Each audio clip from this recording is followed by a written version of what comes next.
नमस्कार दोस्तों, इस वीडियो में हम सुनेंगे अमावस्या और पूर्णिमा, दो बहन की कथा कि कैसे पूर्णिमा पूजा पाठ किया करती थी, घर का काम किया करती थी, गौ का सेवा किया करती थी।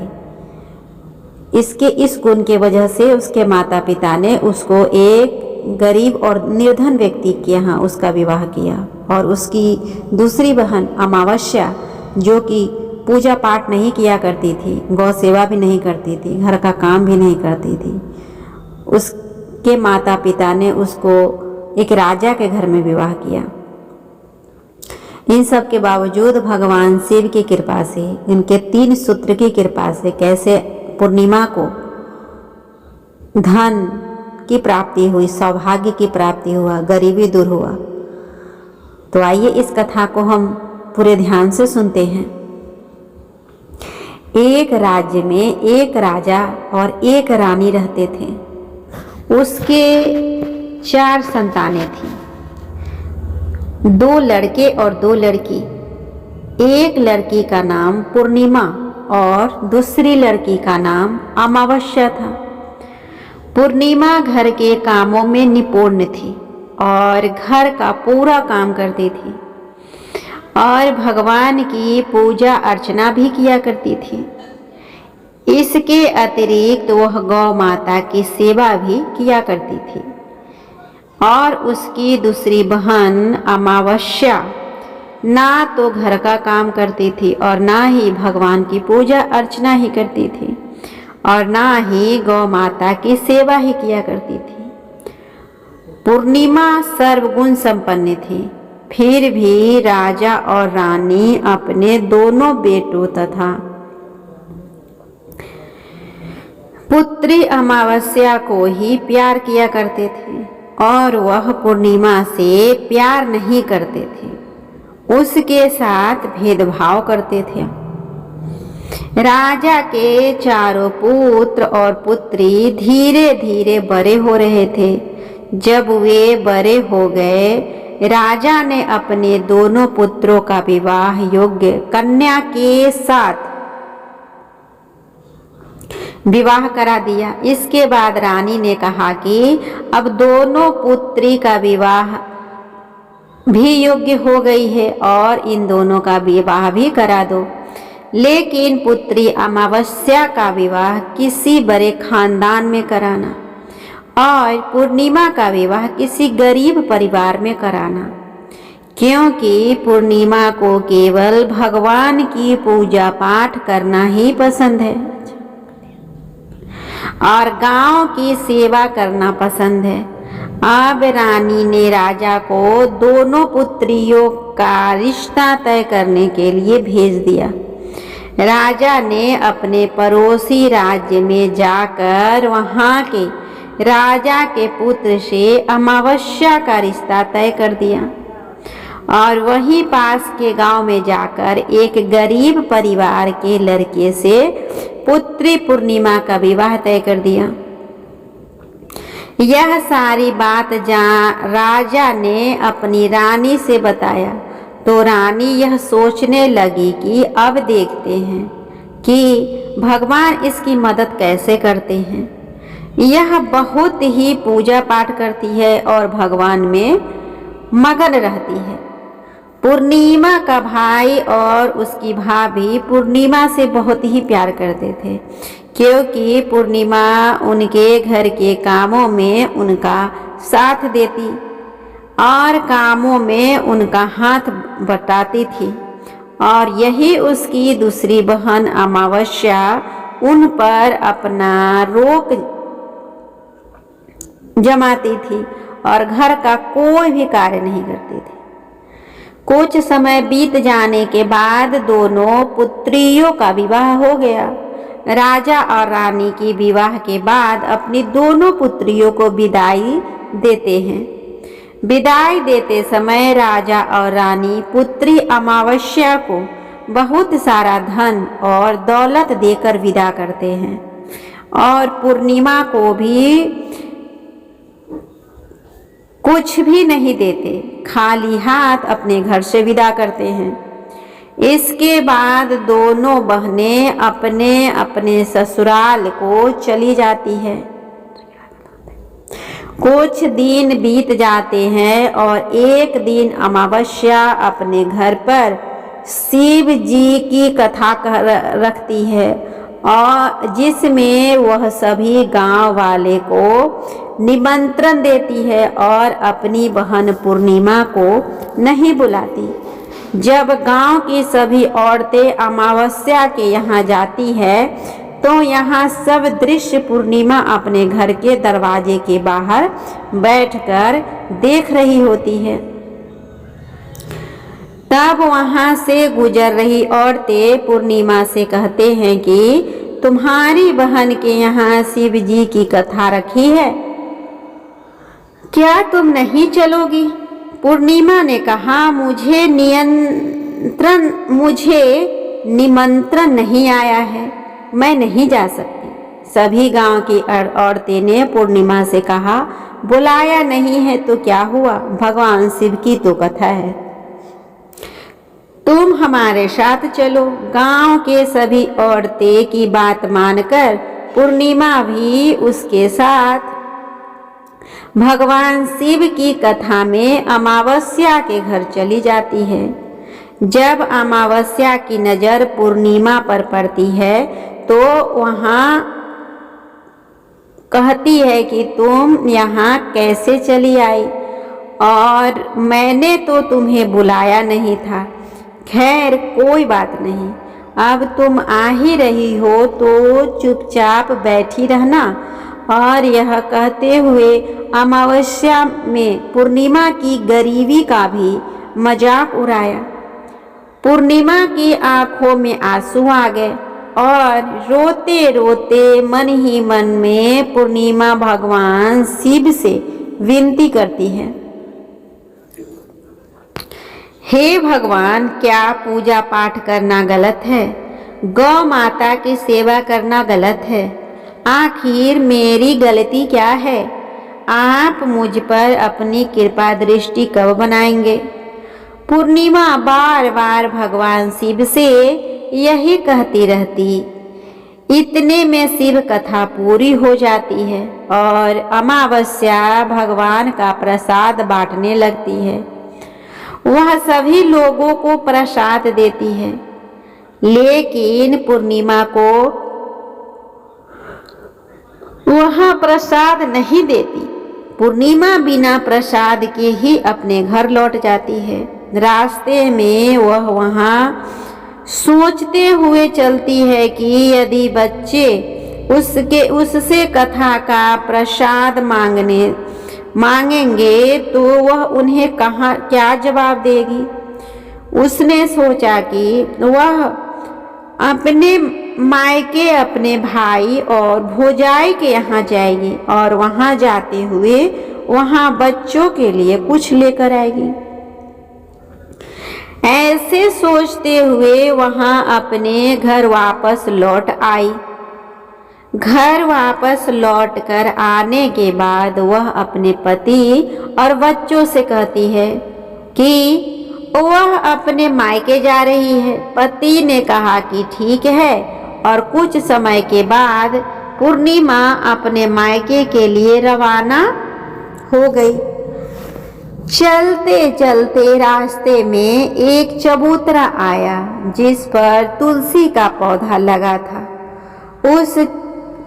उसके चौधरी पर एक बूढ़ी अम्मा बैठी हुई थी। वह कोई और नहीं, माता साक्षात तुलसी माँ थी। उस बूढ़ी अम्मा ने पूर्णिमा से कहा, बिटिया तुम कौन हो और कहाँ से जा रही हो? तो पूर्णिमा अपना परिचय देती है और परिचय देने के बाद बूढ़ी औरत ने पूर्णिमा से कहा कि यहाँ तुलसी का पौधा सूख रहा है, इसमें थोड़ा सा पानी डाल दो और इस चबूतरे की साफ सफाई कर दो, जिससे मुझे थोड़ी ठंडक मिलेगी। पूर्णिमा ने कहा कि ठीक है। माँ, मैं तुलसी में पानी डाल देती हूँ और यहाँ की साफ सफाई भी कर देती हूँ। पूर्णिमा ने साफ सफाई करने के बाद बूढ़ी अम्मा को भी नहला दिया और बूढ़ी अम्मा की भी सेवा की, उसके पैर दबाए और बूढ़ी अम्मा ने कहा कि माँ जी, और बताइए मैं आपकी क्या सेवा करूं, और कोई काम है तो बता दीजिए, मैं कर दूंगी। बूढ़ी अम्मा ने कहा, तुम नहीं, कुछ नहीं, अब तुम जाओ और वापस आते समय मुझसे मिलते हुए जाना। पूर्णिमा ने बूढ़ी अम्मा से कहा, ठीक है मामा जी, मैं जाती हूँ। वापस आते वक्त आपसे मिलते हुए जाऊंगी। कुछ समय आगे चलने के बाद एक शिव मंदिर आया। वहां पर उसे एक बूढ़े बाबा मिले जो मंदिर के बाहर बैठे हुए थे। वह कोई और नहीं, साक्षात भोलेनाथ थे। उन्होंने पूर्णिमा से कहा कि कहाँ जा रही हो बेटी, तुम कौन हो? तब पूर्णिमा ने अपना परिचय दिया। फिर उस बूढ़े बाबा ने पूर्णिमा से कहा, इस चबूतरे की और इस मंदिर की सफाई कर दो। तब पूर्णिमा ने मंदिर की और चबूतरे की साफ सफाई कर दी और वहां पर पूजा पाठ अर्चना भी की। और साफ सफाई पूजा अर्चना करने के बाद उन्होंने बूढ़े बाबा को भी नहला दिया और उनसे कहा कि बाबा, और कोई काम हो तो बताइए। तब बूढ़े बाबा ने कहा, नहीं बेटी, अब तुम जाओ और वापस आते वक्त मुझसे मिलते हुए जाना। पूर्णिमा ने कहा, ठीक है बाबा, मैं जाती हूँ, वापस आते हुए आपसे मिलते हुए जाऊंगी। आगे चलते चलते कुछ दूर चलने के बाद पूर्णिमा को एक काली जी का मंदिर दिखा। वहां भी एक बूढ़ी अम्मा चबूतरे पर बैठी हुई थी। उस बूढ़ी औरत ने भी पूर्णिमा से कहा कि बेटी, तुम कौन हो, कहाँ जा रही हो? तब पूर्णिमा ने उस बूढ़ी औरत को भी अपना परिचय दिया। बूढ़ी औरत ने पूर्णिमा से कहा कि यहाँ पर सभी पूजा पाठ करने के लिए आते हैं, लेकिन मंदिर की साफ सफाई करने के लिए कोई नहीं आता। इसीलिए तुम मंदिर की और चबूतरे की साफ सफाई कर दो। पूर्णिमा ने कहा, ठीक है माता जी।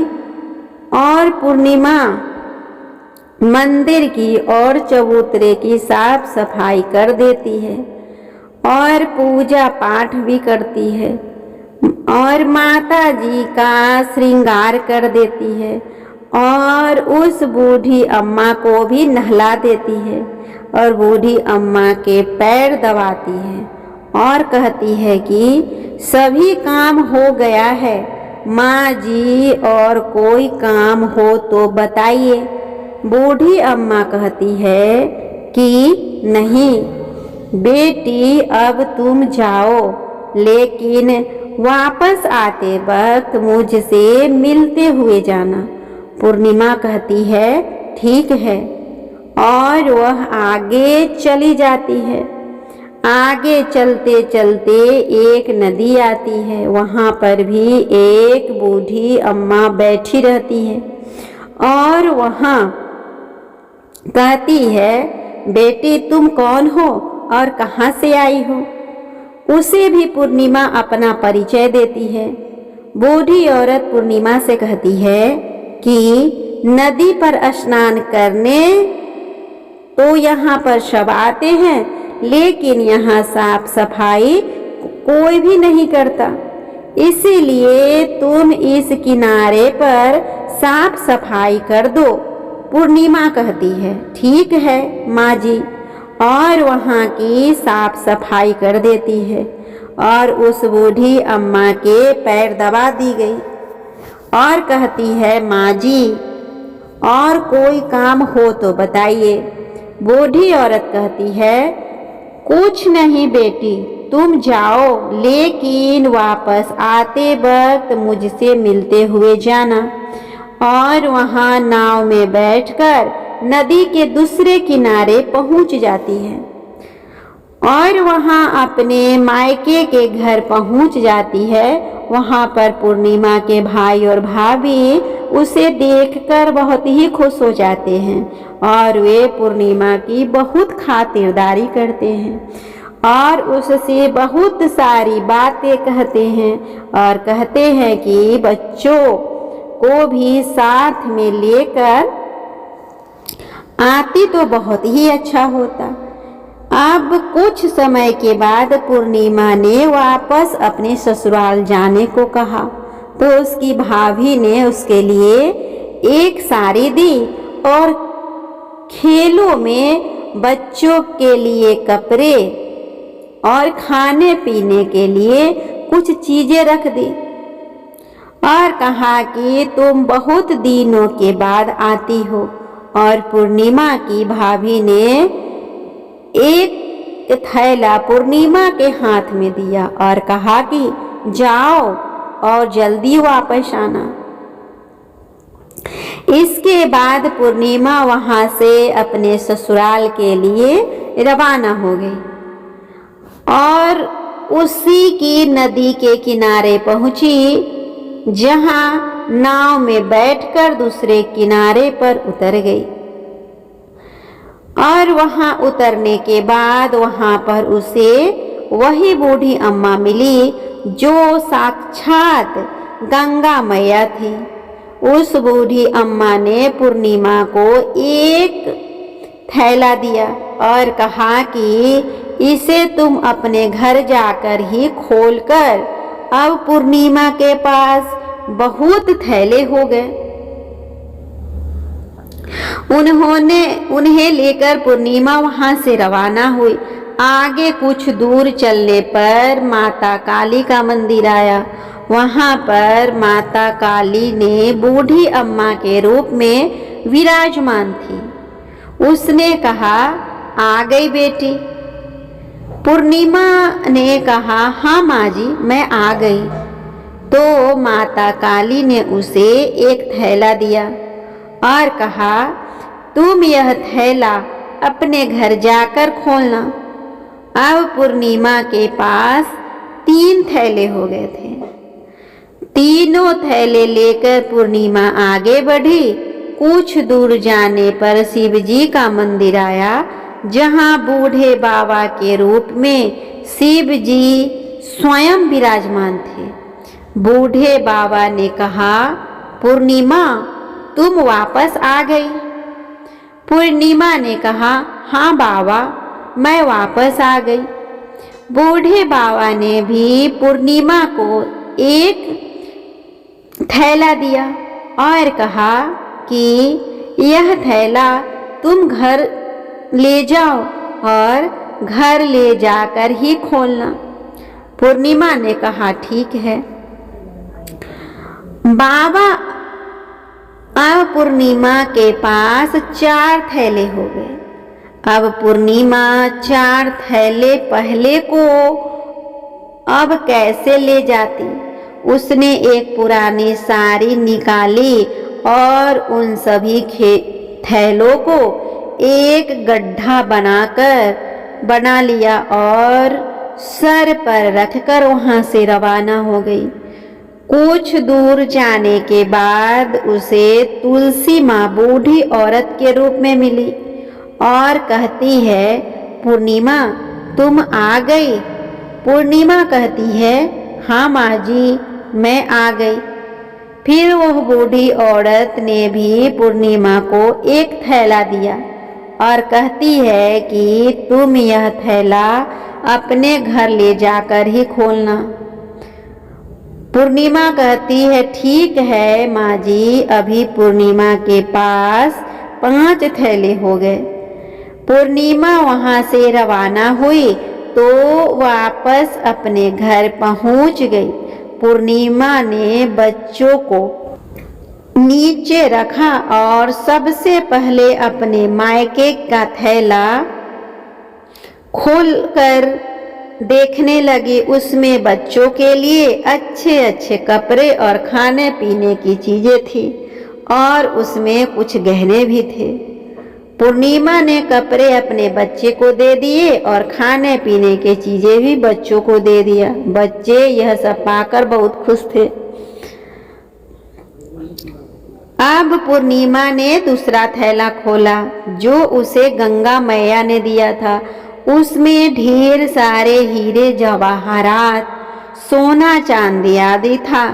इसके बाद अब पूर्णिमा ने तीसरा थैला खोला जो उसे माता काली ने दिया था। उसमें बहुत सारा सोना श्रृंगार का सामान भरा हुआ था। इसके बाद पूर्णिमा ने चौथा थैला खोला जो उसे भगवान शिव ने दिया हुआ था। उसमें बहुत सारा धन संपत्ति भरा हुआ था और बहुत सारी खुशियां भरी हुई थी। उसके बाद अब पूर्णिमा ने पांचवा थैला खोला जो उसे माता तुलसी ने दिया था। उसमें चावल, दाल और 7 प्रकार के खाने की चीजों से भरा हुआ था। अब पूर्णिमा के घर में किसी भी चीज की कोई भी कमी नहीं थी। उसका घर धन धान्य से भरा हुआ था और परिपूर्ण था। अब पूर्णिमा और उसका परिवार सुख में जीवन व्यतीत करने लगा। अब पूर्णिमा के मन में विचार आया क्यों न शिव जी की कथा कराई जाए और शिव जी की कथा में एक कार्यक्रम रखा। पूर्णिमा ने गांव के सभी लोगों को निमंत्रण दिया और घर घर जाकर सभी लोगों को बुलाया। पूर्णिमा अपनी बहन अमावस्या के घर भी गई और अमावस्या को भी शिव जी की कथा के लिए उसने अपने घर पर बुलाया। जब अमावस्या पूर्णिमा के घर शिव जी की कथा में आई तो उसने देखा कि पूर्णिमा के घर में किसी भी चीज की कोई भी कमी नहीं है। इतना सारा धन दौलत देखकर अमावस्या आश्चर्यचकित हो गई। उसने पूर्णिमा से कहा कि तुम्हारे घर में इतना धन और दौलत कहाँ से आई? पूर्णिमा ने कहा, देखो बहन, तुमने शिव जी की कथा में मुझे नहीं बुलाया था, फिर भी मैं चली आई और तुमने मुझे प्रसाद तक नहीं दिया और मेरी गरीबी का भी मजाक उड़ाया। उसके बाद मैं अपने घर आ गई और घर आते हुए मन ही मन में सोच रही थी कि अपने मायके जाऊंगी और मैं अपने मायके चली गई और जो कुछ घटना इस बीच हुई वह सभी घटना अपनी बहन अमावस्या को बताती है। तो अमावस्या कहती है कि तुम भी मुझे प्रसाद मत दो और मुझे डांट लो। लेकिन पूर्णिमा ने कहा कि यह तो भगवान का प्रसाद है, मैं तो सबको दूंगी और तुम्हें भी दूंगी। फिर भी अमावस्या ने प्रसाद नहीं लिया और वह सीधे अपने घर चली गई। घर जाकर अपने बच्चों से कहकर वहां अपने मायके जाने के लिए तैयार हो गई और मायके के लिए निकल गई। उसे भी रास्ते में चलते हुए तुलसी माँ मिली जो चबूतरे पर बूढ़ी माँ के रूप में बैठी हुई थी। बूढ़ी माँ ने अमावस्या से कहा कि बेटी, कौन हो तुम और कहाँ जा रही हो? अमावस्या ने अपना परिचय दिया। बूढ़ी माँ ने कहा, बेटी, यह तुलसी का पौधा सूख रहा है, इसमें थोड़ा सा पानी डाल दो और इस चबूतरे की साफ सफाई कर दो। पर अमावस्या ने कहा, बुढ़िया, तुझे दिखाई नहीं दे रहा कि मैंने इतनी महंगी साड़ी पहन रखी है, यह गंदी हो जाएगी। ऐसा कहकर वहां से आगे चली गई। आगे जाने पर उसे भगवान शिव मिले, जिसे भी उसने ऐसा ही कहा। उसके बाद आगे जाने पर उसे काली माँ मिली, जिससे भी उसने यही सारी बातें कही। आगे जाने पर उसे गंगा मिले, जिसे भी उसने यही सब कहा और आगे चली गई। इसके बाद अमावस्या जब नाव में बैठने लगी तो उसे नाव में फूलों की जगह कांटे भरे थे, जो उसके पैरों में चुभ रहे थे। किनारे पर उतरकर वहां अपने मायके चली गई, जहां उसे उनकी भाभियों ने तथा भाइयों ने देखा तो मन ही मन कहने लगे कि काम की न काज की, 2.5 मन अनाज की। अब आ ही गई है तो ठीक है। पूर्णिमा तो हमारे कामों में हाथ बटाती थी, यह कोई काम करेगी तो नहीं। अब उन्होंने खाना बनाया और खा पी कर सभी सो गए। अमावस्या जब सुबह उठी तो अपनी भाभियों से कहा कि मैं अपने ससुराल जा रही हूँ। उन्होंने कहा कि ठीक है, जाओ। अमावस्या बोली, पूर्णिमा को तो तुमने एक थैला दिया था और मुझे कुछ नहीं दोगे क्या? भाई और भाभी ने कहा कि तुम घर जाओ, थैले तुम्हारे घर पहुंच जाएगा। फिर अमावस्या वहां से निकल गई और नदी के किनारे पहुंची। वहां गंगा मैया बूढ़ी औरत का रूप धारण करके बैठी हुई थी। बूढ़ी अम्मा ने कहा, आ गई बेटी? उसने कहा, हाँ मैं आ गई। अमावस्या ने कहा, तुमने पूर्णिमा को एक थैला दिया था और मुझे नहीं दोगी क्या? बूढ़ी अम्मा ने कहा, तुम घर जाओ, थैले तुम्हारे घर पहुंच जाएंगे। उसके बाद आगे जाने पर उसकी काली मैया मिली, जिसने भी अमावस्या को यही कहा। उसके बाद आगे जाने पर उसे शिव भगवान मिले, उन्होंने भी अमावस्या से यही कहा।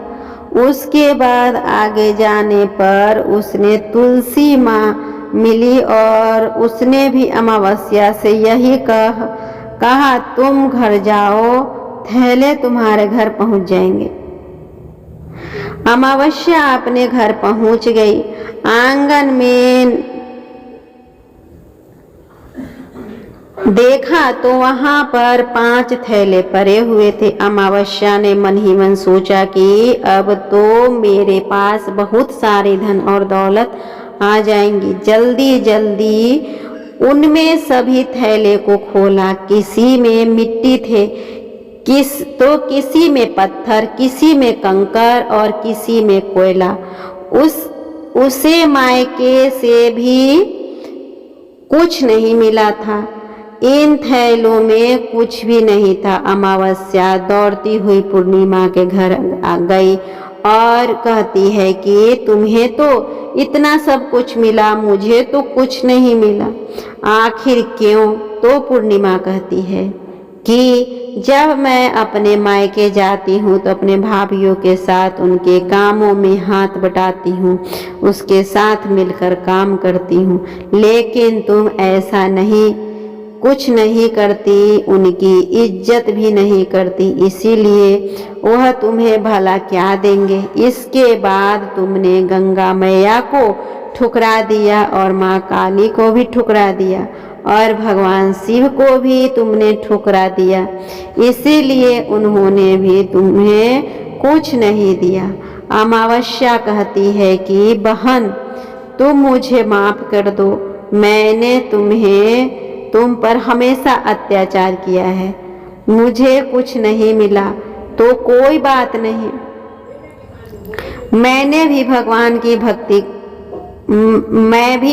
की भक्ति करूंगी और सब कुछ प्राप्त कर लूंगी।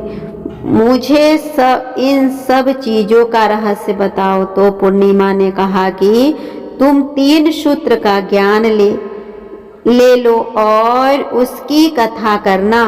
पहले सूत्र में दया मांगना और दूसरे सूत्र में कथा कहना और तीसरे सूत्र में 108 बार ओम नमः शिवाय का जाप करना। बहन, भगवान ने यह सूत्र दिए हैं, इनको अपने हृदय में बसा लेना। मैंने भी यह 3 सूत्र अपने जीवन में अपनाए थे और सच्चे मन से भगवान की भक्ति पूजा पाठ की थी। फिर भगवान ने मुझे यह सब कुछ दिया और तुम्हारे पास जो कुछ था वह भी सब खत्म हो गया। इसके बाद अमावस्या अपने घर गई और भगवान की पूजा पाठ करने लगी। भगवान शिव से उसने माफी मांगी और गौ माता की सेवा भी की और दूसरे की मदद भी करने लगे। इस तरह अमावस्या और पूर्णिमा के 2 बहनों की कथा समाप्त हुआ।